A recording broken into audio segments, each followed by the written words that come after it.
અંકલેશ્વરમાં 1.36 કરોડના વિદેશી દારૂના કેસમાં વડોદરાથી વોન્ટેડ આરોપી ઝડપાયો. હરિયાણાના શખ્સની ધરપકડ. અંકલેશ્વર શહેર બી ડિવિઝન પોલીસ દ્વારા ગત 16 ઓક્ટોબરના રોજ નેશનલ હાઈવે 48 પર માંડવા ટોલ પ્લાઝા નજીકથી ઝડપાયેલા વિદેશી દારૂના મસમોટા જથ્થાના કેસમાં પોલીસને મોટી સફળતા મળી છે. આ ગુનામાં લાંબા સમયથી વોન્ટેડ આરોપી રાકેશ શબ્બીરસિંહ જાટની વડોદરા ખાતેથી ધરપકડ કરવામાં આવી છે. હરિયાણાનો રહેવાસી આરોપી પોલીસને ચકમો આપી નાસ્તો ફરતો હતો, જેને બાતમીના આધારે દબોચી લેવામાં આવ્યો છે.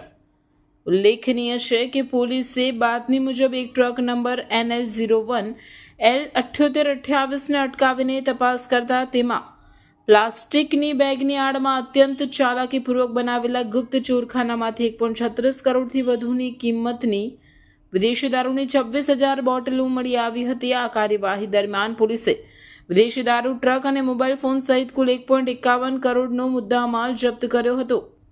પોલીસની પ્રાથમિક તપાસમાં એવો ખુલાસો થયો હતો કે દારૂનો આ જંગી જથ્થો કચ્છના ગાંધીધામના કુખ્યાત બુટલેગરો દ્વારા મંગાવવામાં આવ્યો હતો. પકડાયેલા આરોપી રાકેશ જાટની આ નેટવર્કમાં સક્રિય ભૂમિકા હોવાનું સામે આવ્યું છે. હાલ અંકલેશ્વર પોલીસે આરોપી વિરુદ્ધ કાયદેસરની કાર્યવાહી હાથ ધરી છે અને દારૂના મોટા નેટવર્કમાં સામેલ અન્ય શખ્સો તેમજ ગાંધીધામના બુટલેગરો સુધી પહોંચવા માટે ઊંડાણપૂર્વકની તપાસ શરૂ કરી છે.